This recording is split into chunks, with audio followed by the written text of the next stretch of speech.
Hello, everybody. My name is Rob Solomon, Solution Architect at CrowdStrike with the AWS Alliance team.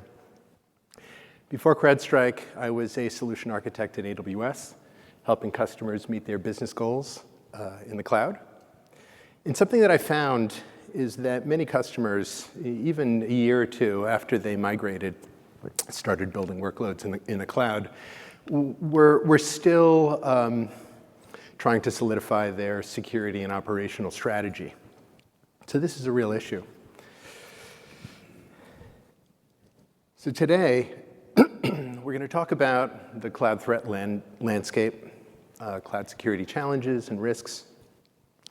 And we're going to talk about cloud security solutions, how CrowdStrike simplifies cloud security by consolidating under a single platform and automating deployment in the cloud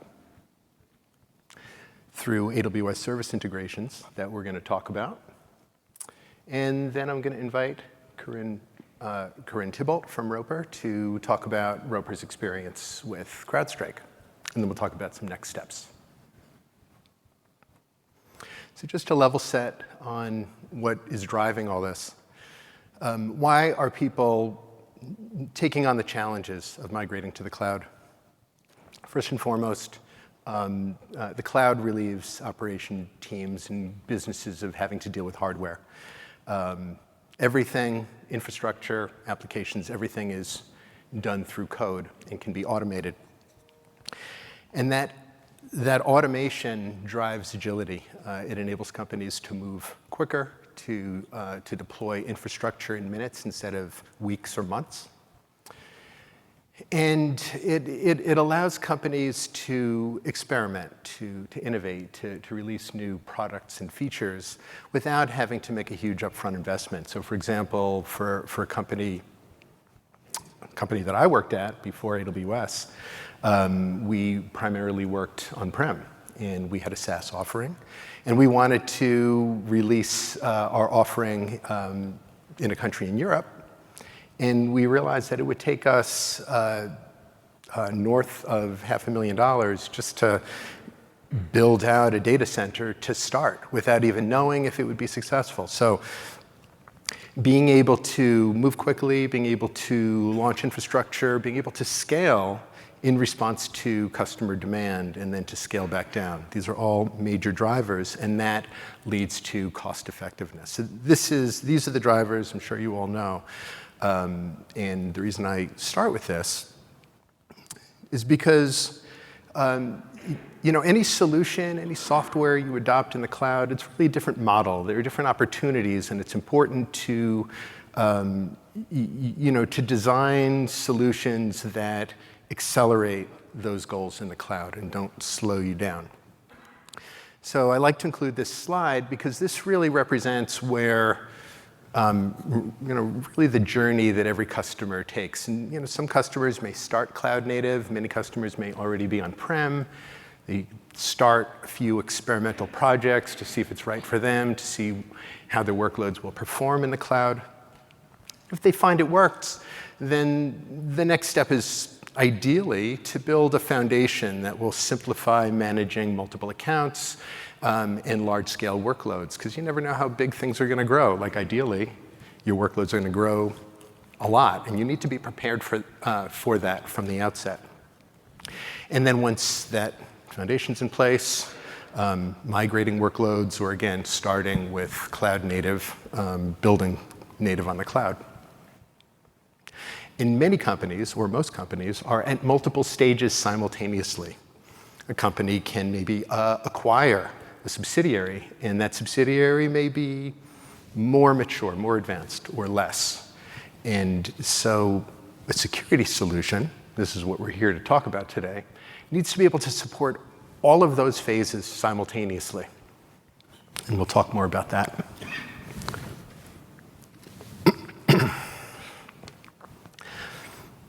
So then this next slide is designed for cloud, but it's really true for on-prem and cloud in many regards. So one of the reasons companies move to the cloud is to enable innovation, enable experimentation. They want to enable developers, operators to experiment with new services, and to be able to deploy them themselves. And that can lead to a lack of visibility. So that is one of the first challenges. Our assets, EC2 instances, whatever, are they being deployed with the right security standards? Are there security standards? Are there unpatched instances out there? Those unpatched instances are as much of a threat in the cloud as they are in on-prem environments. Cloud complexity. Cloud is not one thing. There are managed services, there are infrastructure as service, there's storage and databases, and all of those different services may have different requirements, different best practices to secure them. And new services are being launched all the time, and really no one person knows all of the best practices, so it's kind of an ongoing learning experience. Operational friction. What is the operating model for the cloud? Are you deploying automatically or are you deploying manually? And again, driving those consistent security guardrails across all of your accounts. Runtime threats, it's as true in the cloud as it is on-prem. EC2 virtual compute instances are probably the biggest spend line item for most companies. All of those are running operating systems with packages that need to be patched. If those instances are internet-facing, they can be exploited from the internet directly. So keeping on top of those vulnerabilities and patching them is as critical as it ever was in the cloud on-prem. And finally, skill shortage. Many companies are experiencing difficulty hiring security talent. Many open recs can be open for months. So it's hard to get that traction, not just to have that security expertise, but cloud security expertise is even more rare. So, what is a company to do when they can't even find the people to figure out how to secure their workloads in the cloud? So these are the main challenges that we need to address here. So on top of these self-imposed, let's say, challenges, there's the fact that the cloud represents mission-critical workloads, mission-critical data that is a ripe target for threat actors, what we call adversaries. When we talk about adversaries, we're talking about nation-state adversaries who are looking to disrupt governments or operations. They're looking to steal intellectual property. E-crime actors who are looking to monetize, to steal data, to steal credentials, and then sell them. So these adversaries are becoming increasingly sophisticated. They're moving faster and faster and attacking workloads and then moving laterally very quickly. So we see from last year a 288% increase in attacks on cloud workloads. So there's an increasing risk that we need to address. 79 minutes is the average breakout time. So breakout time is the time from initial intrusion into an environment to the time it takes to move laterally into the environment. And once the attack moves laterally, it becomes exponentially more difficult to contain. 79 minutes is not a long time, and the fastest breakout time we've observed is 7 minutes. So time is of the essence. Early this year, that time was 84 minutes. Last year, it was 95 minutes, so that time is accelerating. So when the attack starts, it's important, it's imperative to know that you're under attack, to determine what the attack is and how to counter it, and that has to happen before lateral breakout time. Now this 112% I mentioned before, one of the ways that e-crime threat actors monetize their activities is to steal credentials. And we all know, we read in the news, phishing campaigns, social networking, there are many means which adversaries use to steal credentials, and then they sell them on the black market. So we see a 112% increase in year over year of dark web access broker advertisements. So what does that exactly mean? So an adversaries today will target a particular company, a particular organization, a particular vertical, So they know what they want from the outset. And they can locate credentials for the target, for that company, often privileged credentials that enable them to just basically walk in the front door. So there's a huge challenge for everyone. So at the scale that companies who are running their mission-critical applications in the cloud, like the scale is massive. And the amount of telemetry that each of these systems generate is massive. So CrowdStrike has approached this problem as a data problem. We use our lightweight sensor that is deployed on operating system workloads to collect system-level telemetry. System calls, really everything. We can see package versions. We can see everything that's happening as it's happening. We also collect telemetry through the Cloud API control plane. We're able to pull that CloudTrail event data. And we process it all together from all of the endpoints from a given company globally. So we're talking about trillions of events per day we're able to ingest, store, and process at scale.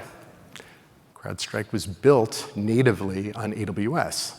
And one of the reasons that we did that was to benefit from the scalability of AWS. Even as we were a startup, we were able to expand quickly.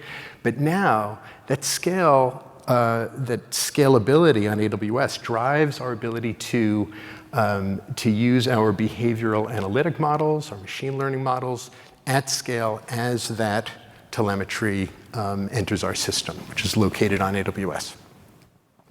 And we store that data in graph databases that expose the relationships between different assets, between different attack procedures and tactics. And then we're able to apply, as I said, we're able to apply our statistical analytic models and our machine learning models. And that is the raw material that our expert threat hunters are able to use to find the next zero-day attacks. In fact, our sensor also uses those machine learning models to decide if something that's happening at the moment is an attack. And when we positively identify, we're able to stop it in place. And this enables us to protect over 1 billion containers every day.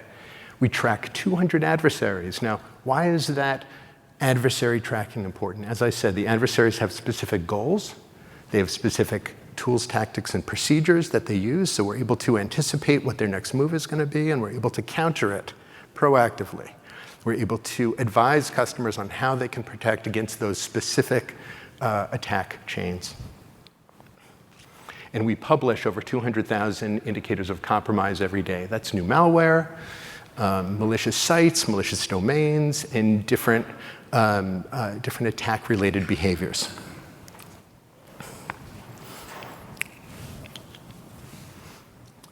The Falcon Platform is an integrated platform, and it's all built on that source of data that I just described. So we focus on the data first, and the data shows us the patterns of the adversaries. They show us the patterns of attack.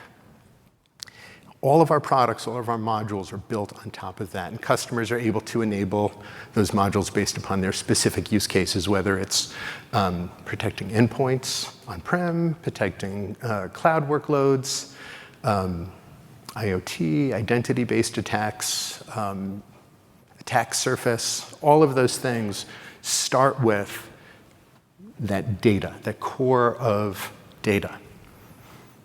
We have a full range of managed services, our extended detection and response, fully managed. If you decide, we have managed threat hunting. All of that relies on that same source of data. Our latest introduction of Charlotte AI, built on AWS Bedrock, to accelerate time to value when you use the Falcon Platform. So that simplifies the ability to use more advanced capabilities like generating workflows, writing executive level reports, hunting for specific behaviors or patterns inside your environment. So this is the integrated Falcon Platform.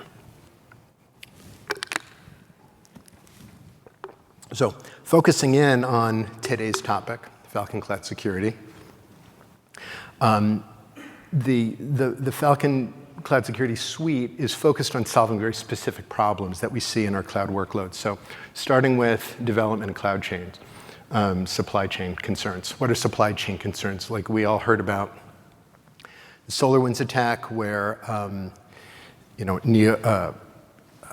Log4j, where the actual packages were the target. Packages that are deployed globally. So people didn't even know that they were, when they patched those services, they didn't even know that they were allowing the adversary into their environment that way.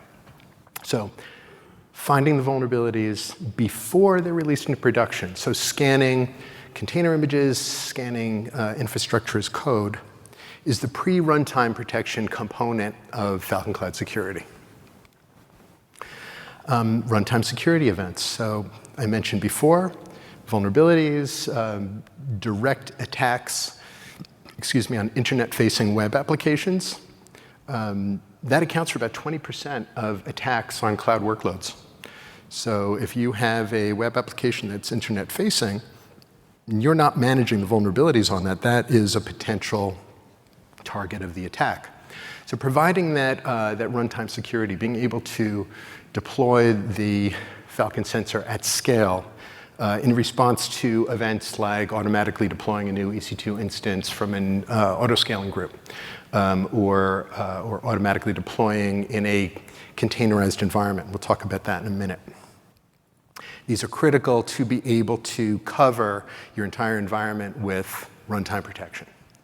And then finally, and that's sort of the inside-out view, the outside-in view, the agentless API security is also important. And that combination of protection is critical to have that full range of visibility into your workloads.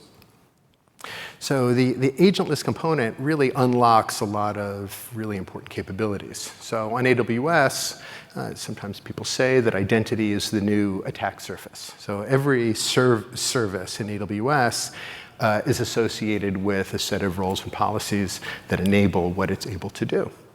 And in order to protect against using those privileges in a malicious way, it's important as ever to observe the principle of least privilege and make sure that those roles are only using the policies that are absolutely required. So part of our agentless security is cloud infrastructure entitlement management that surfaces whether particular roles and policies are administrative, privileged, or scoped down to what is required. So, everything really to provide that visibility into your environment. We scan services for misconfigurations. So any service that might be allowing too much traffic. So let's say security groups that allow anonymous traffic on a sensitive port. We'll call that out. A lot of products do this kind of thing, but we do that scanning. We provide remediation guidance, but all of that data about misconfigurations is ingested and processed as part of the integrated platform to give organizations a contextualized view of their level of risk. So this we're not going to actually talk about that today, but when we look at vulnerabilities and figuring out which vulnerabilities you should patch first, we will rate the severity of those vulnerabilities based upon if other things are happening in the environment, such as service misconfigurations. And finally, we ingest API-level activity through CloudTrail. As you know, CloudTrail is the compliance and auditing aspect of cloud services. Everything that happens on the API level comes through CloudTrail, and we're able to ingest that in near real time, looking for suspicious activity like attackers covering their trail, defensive agents, so disabling logging and things like that. That adds to the context to see what's actually happening in your environment. The latest addition to our cloud security suite. We recently purchased a company called Bionic, which provides application security posture management that goes even further in looking at the complex and dynamic microservices environment to see whether APIs are protected, whether they're internet facing, do they require authentication, are they accessing sensitive data, who's accessing sensitive data. All of that determined by the as-is, the production environment. So the problem there being that the rate of change, like the thing that everybody comes to AWS for in the first place, that agility, the pace of innovation, that speed can lead to small mistakes that can have big impacts. And so having that visibility into your application security environment is critical, again, to understanding your security posture overall.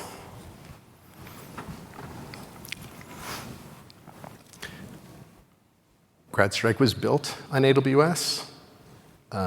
We're a big AWS customer. Amazon is one of our customers. We work very, very closely together. And we've been building integrations on AWS for a very long time. One of them that I don't even talk about here is, and here I am talking about it, everybody's familiar with guard duty. One of the data sources that inform guard duty findings is CrowdStrike indicators of compromise. I mentioned before, we discover 200,000 new indicators of compromise every day. So all of that information informs guard duty for guard duty customers, whether or not they're CrowdStrike customers. So there's a level of trust, there's a level of integration engagement between the two companies. Now I'm going to focus today on a group of integrations that simplify deployment. Cloud is a complex environment, and deploying the Falcon Cloud Security Suite that you saw has multiple components. It's a little bit more complex. So we want to make that as simple and programmatic as possible. So starting with the Agentless Protection, Cloud Security Posture Management. We have an integration with Control Tower. Control Tower is AWS's multi-account management service, where new accounts can be deployed with specific configuration, specific security guardrails.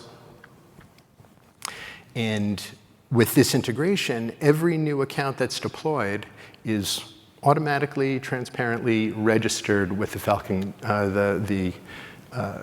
the Falcon platform on AWS. And if you take a look at this architecture document, what you can see is that really that registration comes down to exchange of some cross-account roles and event bridge rules. So it's very lightweight. The event bridge rules are used to pull in the CloudTrail data and send it to our platform for analysis.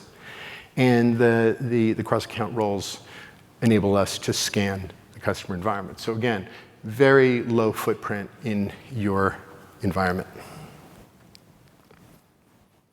Now, you might have seen in the title that the solution was called AWS BuiltIn. For those of you who don't know, AWS BuiltIn was first announced at this past AWS Reinforce, and it is focused on ISV partners like CrowdStrike that provide multi-account solutions for security and operations.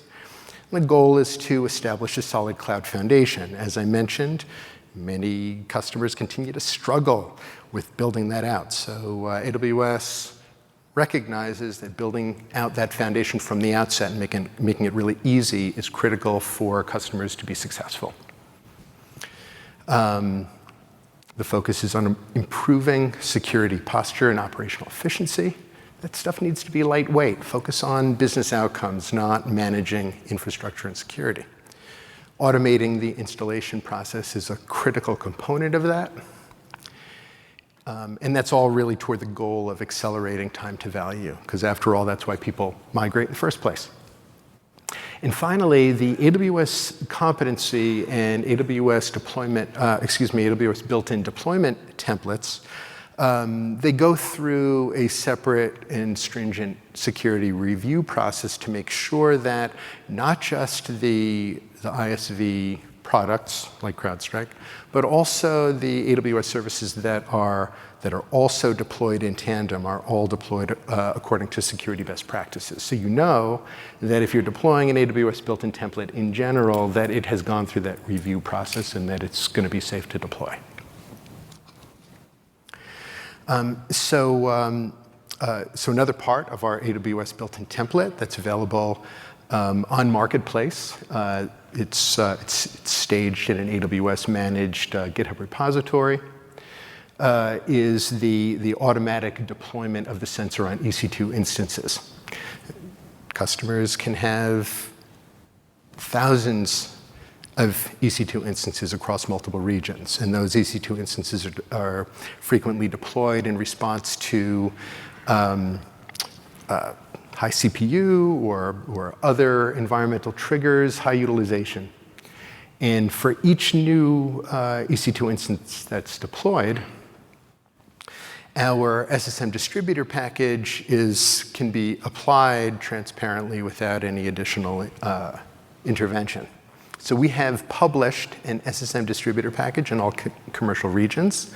When you next log on to your AWS account, you go to SSM, distributors, third-party packages, and you'll see one of a handful of other ISVs have published packages there, and CrowdStrike is one of them.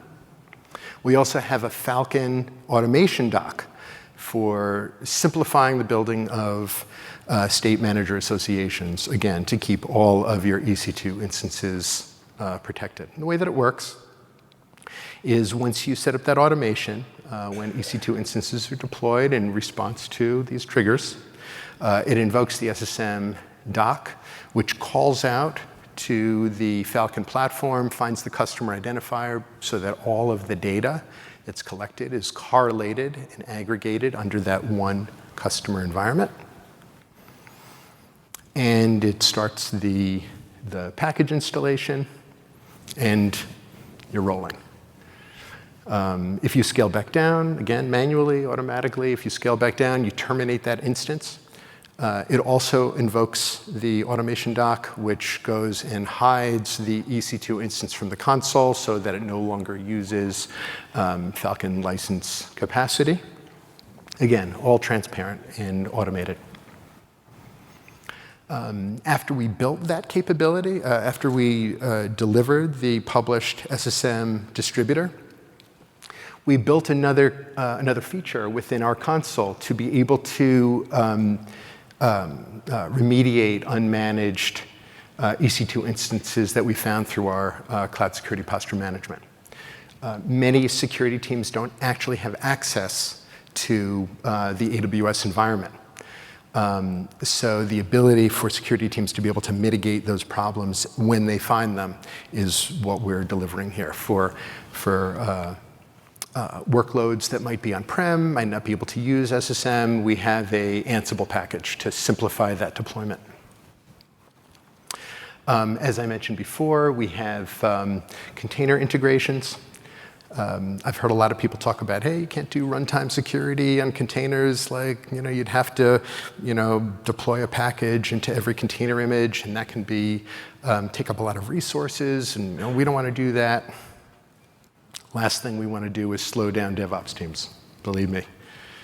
So the way that we do this is we use the native Kubernetes resource of daemon sets, where a single pod is deployed for each new EC2 instance. And once you deploy that daemon set once per cluster, every new EC2 instance automatically gets the pod, which then protects the entire EC2 instance and all of the containers on it. So very seamless, very lightweight.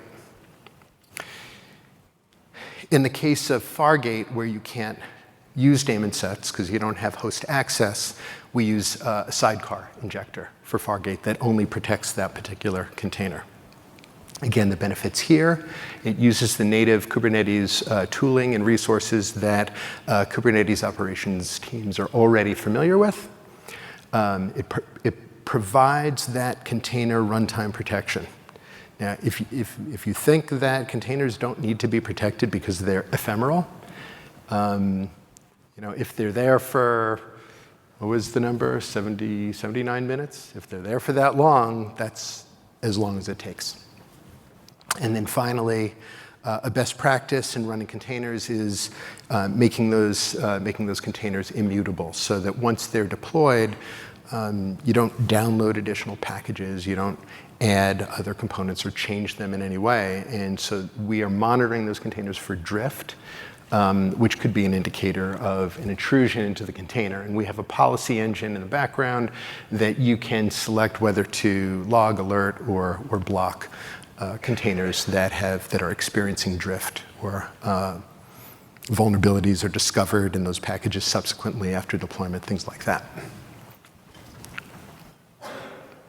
So all of these components that I mentioned, the pre-runtime, runtime, agentless, all of that together can be deployed, tied together as part of a Gitops workflow. So as you may know, Gitops workflow is all about using Git version control as the single source of truth for your infrastructure as code and also your application code. AWS has developer tools that you can use to build a Gitops workflow. So code pipeline, code build, and so on. When you use code pipeline monitors your Git repository for changes.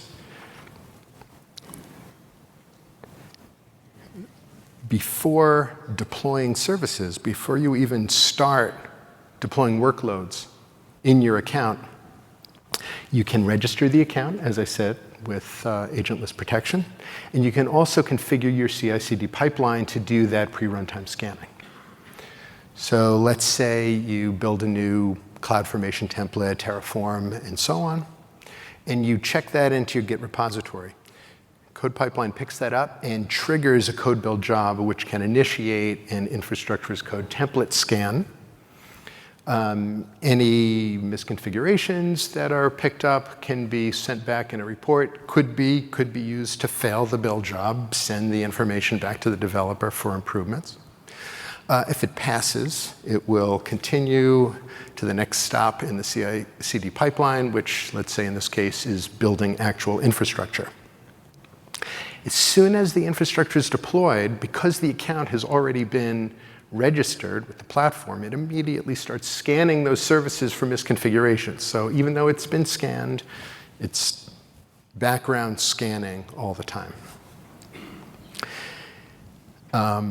As I mentioned before, that CloudTrail telemetry is ingested through event bridge rules, so that also any changes to those services are automatically being ingested into Falcon Agentless Protection. And finally, when a cluster is deployed, that's when you would deploy your daemon set, node sensors, again, that act automatically in response to new resources being created. And we also deploy a Kubernetes admission controller, which is looking at the cluster as a whole for misconfiguration, suspicious activity, with a policy engine behind that can take action for suspicious activity or vulnerabilities. Now, looking at the application code lifecycle, developer builds code that is going to be packaged as a container and then deployed into that cluster. As soon as that code is checked in, that can initiate a code build job, which will scan the container image for vulnerabilities, package vulnerabilities, misconfigurations like hard-coded passwords or too many privileges for that particular pod that might enable malicious actions if that pod were compromised. If there is a certain threshold of vulnerabilities and risk in that container image, then the build will fail with rich logging to inform the developer what the problem is so that they can go ahead and remediate. If it passes, it will continue in the next stage of the CI/CD build process, get pushed to ECR image registry, where it can be deployed into the cluster. So the last integration I'm going to mention today is actually more focused on endpoint for customers who are also using endpoint protection. This is our contribution to Zero Trust for companies who are running sensitive web applications that they don't want to expose to the internet and would rather not take on the overhead of managing VPN infrastructure. With AWS Verified Access, you can build a protected tunnel and manage access based upon role-based access control from an identity provider, or the actual security posture of the endpoint itself. So we provide a posture score that can be read by AWS Verified Access components that would also be deployed onto that workstation endpoint. And if that security posture reaches a desired threshold, access is there's a policy that can be created, again, role-based access control or security posture. So for client endpoints that have the sensor, it's secure, it's configured properly, access is granted. For endpoints that don't have the sensor or have certain risks, access is denied. That's how that works. So you can check that out, again, in the AWS console. You can set up AWS Verified Access. When you set up the posture score, CrowdStrike is right there as one of the drop-down options. So it's super simple to set up. So now I would like to invite our guest today, one of our valued customers. Hi, Rob. Hi, How are you? Corinne. Nice to see you. Thank you very much. Nice to see you.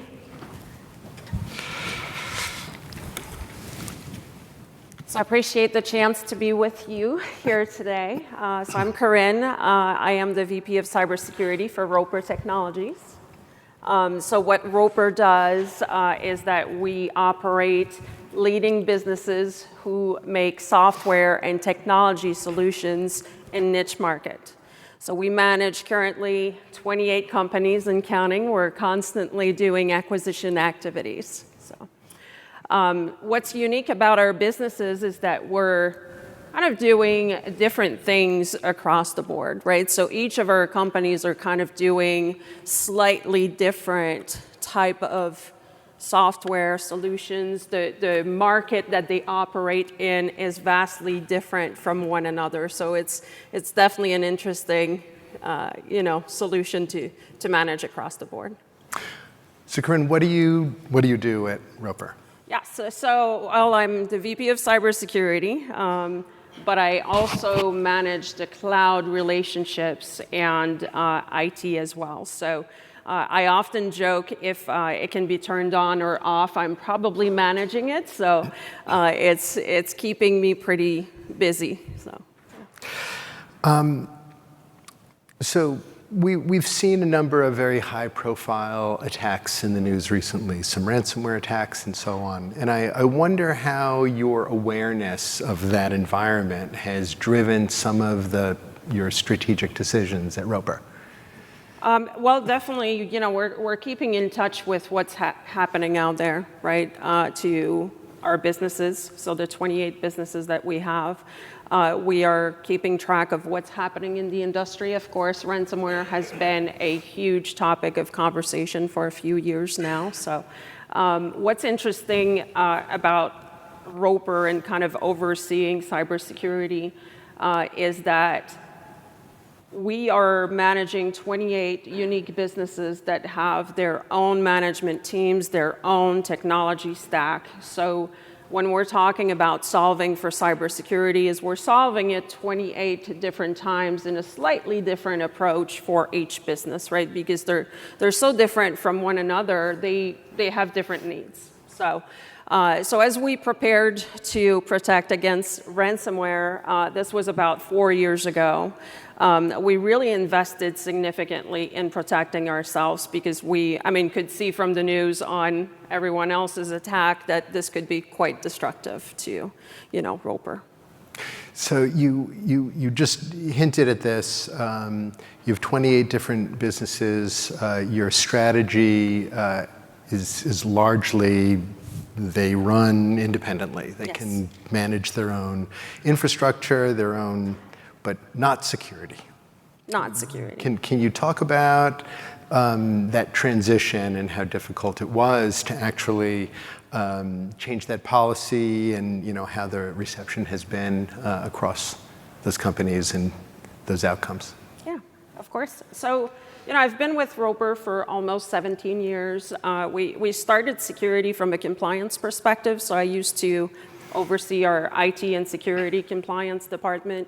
And about 6 years ago, we really focused on cybersecurity as a standalone department because we needed something more than compliance. I mean, there's nothing wrong with compliance, but that's the founding stone of a cybersecurity program, right? So if you're compliant with something, great, but it probably doesn't mean you're secure either, right? So what we did 6 years ago is we really started to manage cybersecurity globally at Roper and really pushed requirements to the businesses, to follow. But what's also interesting about all of our teams is that we have very lean teams, right? So as I'm sure all of your companies also are dealing with, no one here is probably saying, hey, I have too many resources, right? So in the grand scheme of things, what was really challenging as we were approaching security at Roper is that, and ransomware, right, in the mix of all of that, is how do we achieve excellent security with limited resources, on our hands. So we took the approach of going, from the top down. So we strongly believe that support from top management is critical to getting all of the businesses in the right direction, right? So it started with the board, our executive team, and, we basically marched on from there. So you had that air cover, that board support, I'm Yes. sure made a very big difference in the success. Tone at the top is very critical, in my opinion. So you've now been a CrowdStrike customer for several years. Yes. I think you've gone through a few renewal cycles. What's working for you? Why do you stay with CrowdStrike?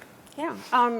Rob, do you mind if I backtrack a little Please, bit to please. actually introduce how we started with CrowdStrike? Because I think it's a really cool story. Awesome. And I don't want to come up here and kind of pretend that nothing's ever happened to us, right? I think all of us have had cybersecurity incidents, one way or another. So it goes back 4 years, and we started from an incident response partnership perspective. So we looked at services. I wanted nothing to do with the product at the time. That was, for no specific reason.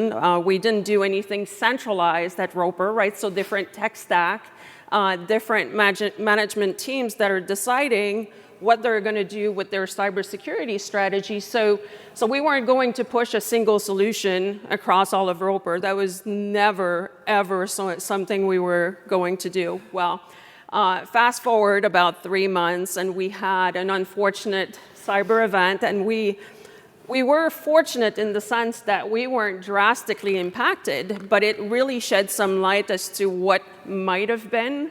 And we went to the board. We talked about the strategy of moving forward, as in we are a decentralized company, we are diversified, but there's some level of investment that we need to make across the board to make sure that we're protected and we have the visibility, right? So within 30 days, we deployed at the time to 66 different organizations. Now think about all the antivirus EDR solutions you can think of. We probably had it. So we had to replace it. We had to push to the cloud. We had so many, different environments that we needed to deploy to, right? So we did renew last December, so for another 3 years. But that's really, I think, an interesting way to start the relationship. And I think it happens to a lot of your customers as well, where, hey, it's a huge investment, right? But sometimes, you just don't want to waste a good event and really march forward with, doing the right thing. So just wanted to add that context as to, how we started. So you did renew. Yes. It was 4 years ago. Why does it continue to work for your company? Well, first of all, it's doing what it should. So I don't think we would be renewing if it wasn't. So, what the protection that it says that it will bring is absolutely there. The relationship has been tremendous. Of course, over the last 4 years, I've observed CrowdStrike absolutely blowing up in size, right? So, but it's always felt like the customer is part of the family. And that, to me, is a big differentiator. As a security leader, I get calls all day long. Someone's trying to sell something to me, and they're always the best of the best, whatever it is that they're offering at the time. So to have that close relationship is also amazing. But really, the biggest factor for me, because we sometimes get compared to private equity firm in the sense that we acquire companies, we manage them, but we do keep them for the long term, is that we don't have visibility at the top, right? All these teams are kind of doing their own thing, and this is my way to understand the full security risk across multiple companies, understand what we have, vulnerabilities that we have real time, and being able to address them from a risk perspective at the top is something that I never had before, this solution, right? And this is true of cloud, right? We talked about earlier CSPM, runtime protection. Security historically was, always kind of separate from the dev side of the house, right? We pop up with new accounts all the time, so I'm really excited about getting this tied into Control Tower. But, the areas of risk, in my opinion, is that if it's not protected by CrowdStrike or you don't know that you have it, that's exposure, right? So, and people create new accounts all the time. So I'm really excited about that new feature. My next question was going to be about specific cloud risks, and it sounds like that visibility. I did not mention that our agentless protection includes resource discovery, so that as customers deploy new resources in the cloud, that is also something that we have an awareness of.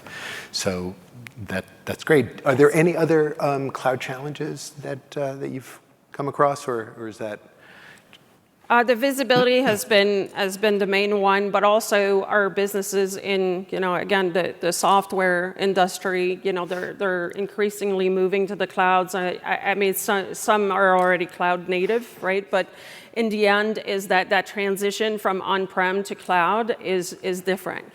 I mean, unless you're lifting and shifting to the cloud. But really, what this has added is the ability to protect what we had historically on-prem, now in the cloud with the same, again, visibility, right? Being able to correlate between all of your assets, whether it's servers, EC2s, you have workstations out there, and really understanding what's going on with your containers, right, in one pane of glass. I don't know about you guys, but there's so many consoles that we're constantly logging into.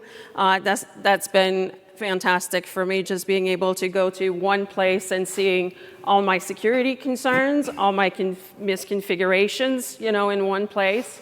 And look, the teams are doing the best that they can from, thinking about security first, but in trying to push out product capabilities, there's always, the chance that something will be left out.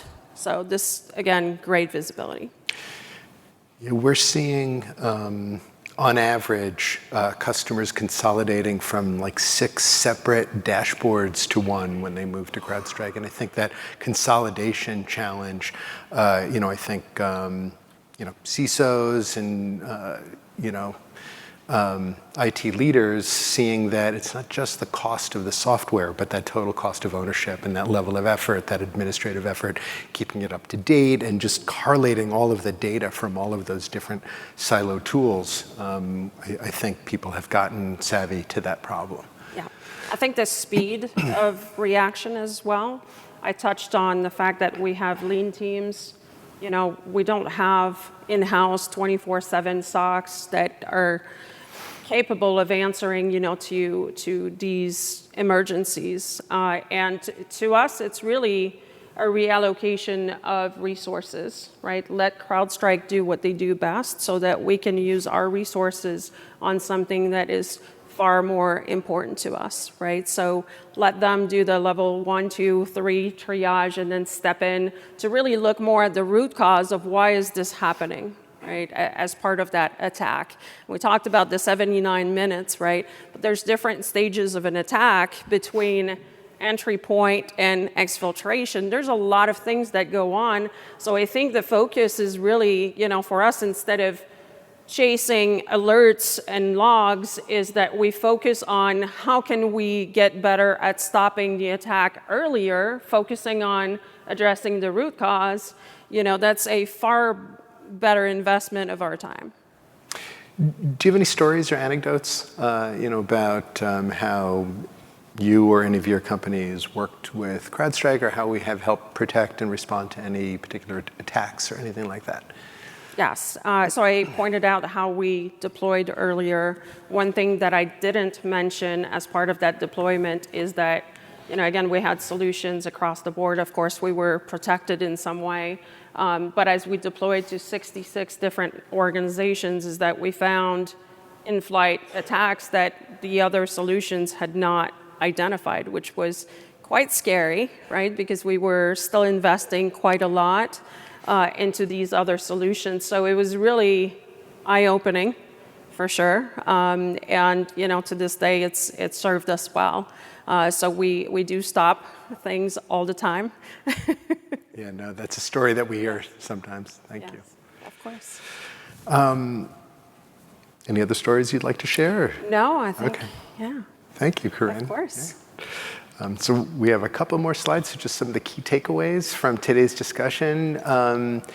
To keep your dynamic cloud workloads at scale protected, you need to automate the deployment. That can't be something that your teams are manually chasing after. Practice defense in depth and least privilege. It's never going to be one layer. As you said, there are many stages of an attack. Every layer of security that you have is going to slow down and make it more difficult to move laterally. Experimentation, innovation is critical to success in the cloud. So, as companies make the transition into the cloud, I think that there's a concern about sort of like giving folks free range and, free reign over that experimentation, which is important in developing the skills. But, creating an isolated sandbox environment, super helpful in helping teams gather those skills. And there's so many training options for that. Choose the right tools. Make sure that you're focused on total cost of ownership.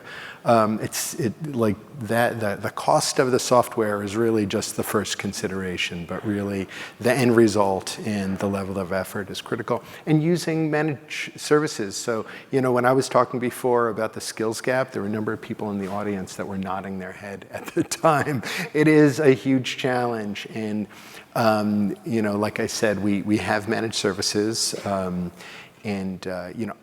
I found when I was, an operations leader that one of the easiest ways to learn those skills is to have a managed service, have professionals who are experienced, build things, run things, and then the team learns on the job. And that process of learning is just much faster and more efficient, I found. Yeah. So finally, we have a few next steps. There's lots of ways to learn more about CrowdStrike or to get your hands on it. So I mentioned some stats from our cloud risk report. You can download that. We also have a global threat report and a threat hunting report. You can find those as well.